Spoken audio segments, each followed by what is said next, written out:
ఉన్న భక్తుల కోసం ఆగమేఘాల మీద వచ్చే భగవంతుడే చెన్నకేశవుడు. శ్రీ మహావిష్ణువు రూపం చెన్నకేశవ స్వామి. ఆయన ఆలయాలు అనేకం ఉంటాయి. అలా ఆయన స్వయంగా వెలిసిన అతి పురాతనమైన పుణ్యక్షేత్రమే ప్రస్తుతం మనమున్న చాంద్రయానగుట్టలోని శ్రీ చెన్నకేశవ స్వామి సన్నిధి. ఇంతకీ ఈ ఆలయం ఎన్ని వందల సంవత్సరాల క్రితం ఏర్పడింది? ఈ ఆలయ స్థల పురాణం, విశిష్టత, వివరాలేంటి తెలుసుకుందాం.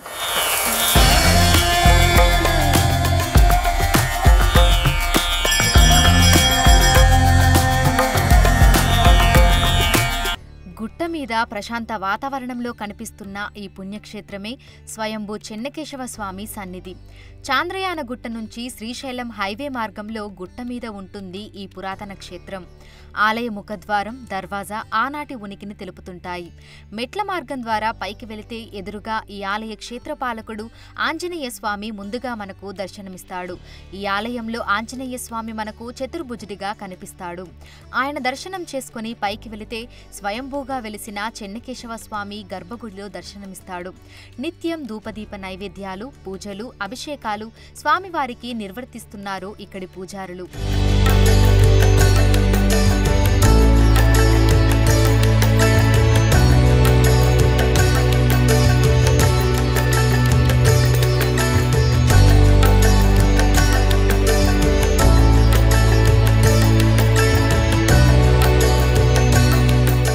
అతి పురాతనమైన ఆలయానికి సంబంధించి ప్రధాన పూజారి తెలిపిన స్థల పురాణం ప్రకారం దాదాపు 700-800 ఏళ్ల క్రితం, అంటే అప్పటికి హైదరాబాద్ నగరం ఇంకా పూర్తిగా ఏర్పడలేదు.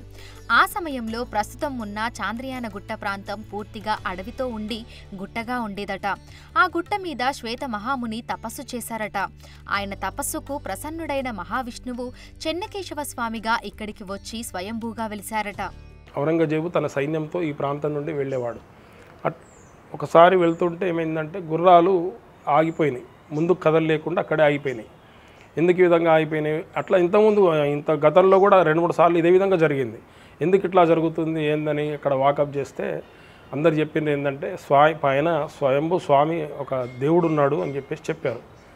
ఆ దేవుడికి ఇంత మహిమేంది, నా గుర్రాలు ఎందుకు ఆపుతున్నాడు అని చెప్పేసి చూద్దాం ఆయన మహిమేందో అని చెప్పేసి ఈ గుట్టపైకి ఎక్కాడు. కొద్ది దూరం ఎక్కగానే ఈ గుహ ఉండే, ఇప్పుడంటే మనం గుడి కట్టినాం కానీ అప్పుడు బండరాలతో ఏర్పడిన గుహ. ఆ గుహలోంచి దివ్యమైన వెలుతురు వస్తుంది. ఆ వెలుతురు చూసి తట్టుకోలేక నిజంగానే స్వామి ఇక్కడ మహిమ ఉంది అని చెప్పేసి వెనుదిరిగిపోయిండు.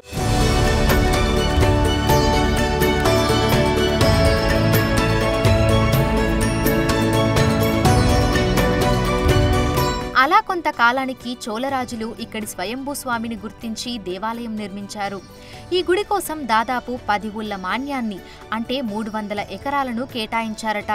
అలా చెన్నకేశవ స్వామికి ప్రధాన ఆలయం నిర్మించి ఉప ఆలయాలుగా 7-8 ఆలయాలు నిర్మించారట. చెన్నకేశవ స్వామి అంటే ఎవరు? చెన్నకేశవ స్వామి ఎవరో కాదు, విష్ణుమూర్తి చెన్నకేశవ స్వామి. ఏ విధంగా చెన్నకేశవ స్వామి ఏంటో అంటే, ఏదైతే విష్ణుమూర్తి తన భక్తులకు ఆపద కలిగినప్పుడు ఆగమేఘాల మీద వచ్చి రక్షించేవాడే చెన్నకేశవుడు అన్నట్టు. ఆ రక్షించే టైంలో ఆయన త్వరగా వస్తాడు కాబట్టి ఆ సమయంలో వెంట్రుకలు ముడివేసుకోడు, కిరీటం పెట్టుకోడు, శంఖచక్రాలు సరిచూసుకోడు. ఏదైతే గజేంద్ర మోక్షంలో ఆ గజేంద్రుని రక్షించేటందుకు వస్తాడో ఆ విధంగానే భక్తులను కాపాడేందుకు కూడా ఆ విధంగానే వస్తాడు కాబట్టి అతన్ని చెన్నకేశవుడు అని పిలుచుకుంటారు. చెన్నకేశవుడు అంటే అర్థం ఏంటంటే, చెన్న అంటే సుందరమైనటువంటి, కేశాలు అంటే వెంట్రుకలు, చెన్నకేశవుడు అంటే సుందరమైన వెంట్రుకలు గలవాడు. ఆ వచ్చేటప్పుడు ఏంటంటే కిరీటం పెట్టుకోడు, ముడి వేసుకోడు కదా, వెంట్రుకలు బాగా ఇట్లా జులపాలు విరబోసుకొని వస్తాడు. ఆ చూసిన భక్తులను చూసి ఆహా చెన్నకేశవుడా అని చెప్పి పిలుచుకుంటారు అన్నట్టు. ఇది ఒక కథనం ఉంది. ఇంకోటి ఏంటంటే, కేశి అనే రాక్షసుని సంహరించండు కాబట్టి కేశవుని సంహరించడు కాబట్టి కేశవుడు అని కూడా పిలుచుకుంటారు.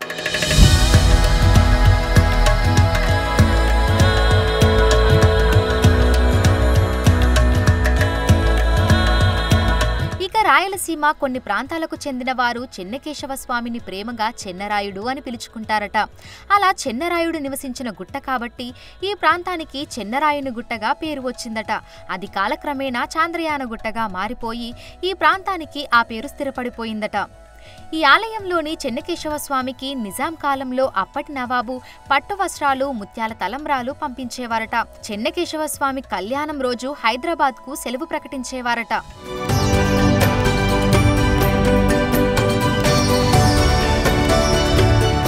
నిత్య నిత్య పూజలు, అభిషేకాలతో పాటు ఈ ఆలయంలో వైకుంఠ ఏకాదశి వేడుకలు వైభవంగా జరుగుతాయని పూజారి తెలిపారు. ఉత్తర ద్వారం ద్వారా స్వామివారిని దర్శనం చేసుకునేందుకు అనేక మంది భక్తులు వస్తుంటారని అన్నారు. ఆలయంలో గోదామాత, ఆండాలమ్మ ఉన్నారని, గోదామాత కళ్యాణం కన్నుల పండుగగా జరుగుతుందని తెలిపారు. గోదామాత కళ్యాణం, మాకు గోదామాత అమ్మవారు ఉన్నారు, ఆండాళ్ళ అమ్మవారు ఉన్నారు కాబట్టి తిరుపావై కూడా 4 రోజుల పాటు మార్గళి జరుగుతుంది. ఆ తర్వాత గోదా కళ్యాణం జరుగుతుంది విశేషంగా భోగినాడు. మరియు మాఘ బహుళ సప్తమి అంటే ఈ నెల మనకు వస్తుంది స్వామివారి కళ్యాణోత్సవం 5 రోజుల పాటు అంగరంగ వైభవంగా జరుగుతుంది. మాఘ బహుళ సప్తమి నాడు స్టార్ట్ అయ్యి అష్టమి లేదా నవమి నాడు కళ్యాణం అవుతుంది. దశమి లేదా ఏకాదశితో చక్రతీర్థంతో సమాప్తం అయిపోతుంది. చెన్నకేశవ స్వామికి శనివారం రోజు ప్రత్యేక అభిషేకాలు విశేషంగా జరుగుతాయని పూజారి తెలిపారు. నగరం నలుమూలల నుంచే కాకుండా ఎక్కడెక్కడి నుంచో భక్తులు తరలి వస్తుంటారని అన్నారు. ఇక్కడి స్వయంభూ స్వామివారిని దర్శనం చేసుకుంటే కోరిన కోరికలు నెరవేరుతాయని తెలిపారు. స్వయంభూ కాబట్టి నమ్మిన వారికి నమ్మినంత. ఇక్కడ ఒక గొప్ప విశేషం చెప్తానమ్మా. ఒక ఆమెకు 40 సంవత్సరాలైనా సంతానం లేకుండే. అయితే ఒక రోజు ఆమె ఇక్కడ వచ్చి ఏడుస్తుంటే, ఏందమ్మా ఏం జరిగింది, ఎందుకు ఏడుస్తున్నావంటే, అయ్యగారు నాకు ఎంతో ఆస్తిపాస్తులు ఎన్నో ఉన్నాయి, నేను తిరగని డాక్టర్ లేడు, వెళ్ళని హాస్పిటల్ లేదు, అన్నీ తిరిగాను, నాకు ఇట్లా సంతానం లేదు అని చెప్పి ఏడుస్తుంటే, ఏం లేదమ్మా స్వామిని నమ్ముకో నువ్వు అంతే, నువ్వు ఒకటి స్వామికి ఒక ముడుపు తీసిపెట్టు అని నాకు అసలు నేను ఎవరికి చెప్పాలి ఇంతకుముందు. ఆమెకి ఎందుకో నాకు చెప్పాలనిపించింది. ఆమె వెంబడే పోయి ఒక జాకెట్ ముక్క తీసుకొచ్చి, కొబ్బరికాయ తీసుకొచ్చి ముడి తీసి స్వామి దగ్గర పెట్టింది. తర్వాత ఒక 5 నెలల తర్వాత ఆమె 2 నెలల గర్భవతి అయ్యి ఆ దేవాలయానికి వచ్చింది. ఈ విశేషం నా జీవితంలో నేను చూసిన గొప్ప విశేషము. ఇంకా తర్వాత ఇట్లాంటి ఎన్నో జరిగినాయి.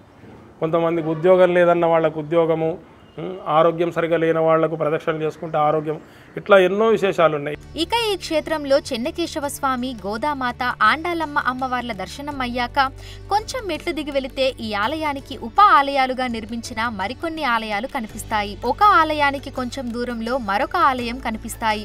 చెన్నకేశవ స్వామి దర్శనం అయ్యాక పక్కనే ఉన్న శివాలయంలో స్ఫటికలింగేశ్వర స్వామి మనకు కనిపిస్తారు. ఆ లింగాన్ని దర్శనం చేసుకుని పక్కనే ఉన్న దారి నుంచి కొంచెం కిందికి వెళితే భ్రమరాంబిక, మల్లికార్జున స్వామి ఆలయం కనిపిస్తుంది. ఈ ఆలయం ఎంతో అద్భుతంగా ఉంటుంది. గోడ మీద పసుపు వర్ణంలో భ్రమరాంబ, మల్లికార్జున స్వామి, ఎదురుగా శివలింగం దర్శనమిస్తాయి. ఆలయ ఆవరణలో శివపార్వతులతో ఉన్న ధ్వజస్తంభం కనిపిస్తుంది. ఇక్కడ నిత్య హోమాలు, యాగాలు జరుగుతుంటాయి. కొంచెం మెట్లు దిగి కిందికి వెళ్తే శ్రీ భద్రకాళి సమేత శ్రీ వీరభద్రస్వామి సన్నిధి కనిపిస్తుంది. నా పేరు వెంకటేశ్వర రెడ్డి అండి. మాది ఆంధ్రాలోని ప్రకాశం జిల్లా నుంచి వచ్చాము. మేము ప్రకాశం జిల్లాలో నుంచి వచ్చి ఇక్కడ హైదరాబాద్లో ఈసీఎల్ దగ్గర ఉంటున్నాము. ఈసీఎల్ నుంచి ఇక్కడికి చంద్రాయనగుట్ట దగ్గర ఉన్నటువంటి చెనకేశ్వర స్వామి టెంపుల్ని చూసేదానికి మొదటిసారిగా వచ్చాము. ఇక్కడ వేరే వాళ్ళు చెబితే ఇక్కడ గుడి 600 సంవత్సరాల నుంచి ఉందని, అందుకోసం వచ్చి ఇక్కడ దర్శించుకున్నాము. ఇక్కడ గుడి బాగుంది. నా పేరు కృష్ణారెడ్డి. నేను ఈసీఎల్ నుంచి వచ్చాము. ఇంతకుముందు మాచర్ల, మార్కాపురం అవి చూసేటోని.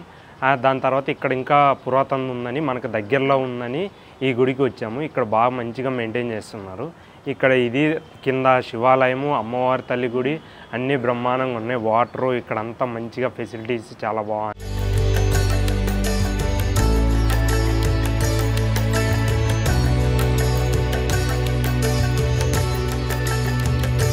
ఈ క్షేత్రం పైనుంచి చూస్తే హైదరాబాద్ నగరమంతా కనిపిస్తుంటుంది.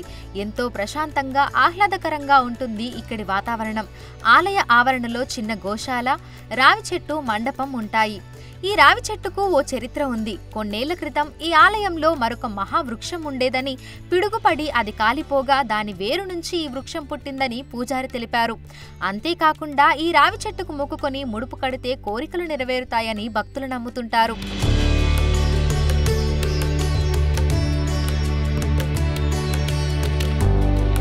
ఇంతటి విశిష్టత కలిగిన ఈ పురాతన ఆలయ నిర్వహణను 7-8 తరాల పాటు వేదాంతాచారి, శ్రీనివాస రంగాచారి వాళ్ళ పూర్వీకులు వంశపారంపర్యంగా చూసుకున్నారట.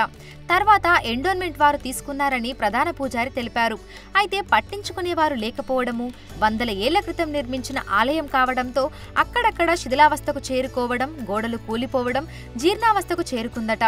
ప్రభుత్వం, ప్రజాప్రతినిధులు పట్టించుకొని ఆలయానికి పూర్వ వైభవాన్ని తీసుకురావాలని పూజారి కోరుతున్నారు.